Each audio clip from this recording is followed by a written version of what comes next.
To sign up for Basil as an account owner, go to the website getbasil.app. Click the Sign Up button at the top right.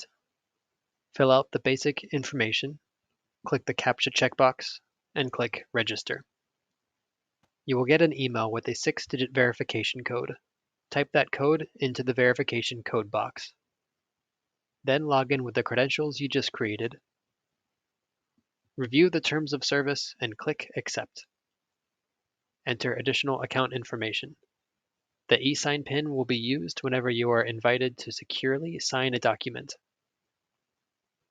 Click Continue and your account is now created. No credit card information is needed to create your account. Your account starts as a free trial, and later we will send you an email with instructions on how to continue as a paid user. You may then be presented with a help wizard and onboarding checklist to provide additional guidance on navigating around the site. You are then free to start setting up clients, team members, workspaces, and any other functions we offer. You can reach out to our support if you have questions. Thank you.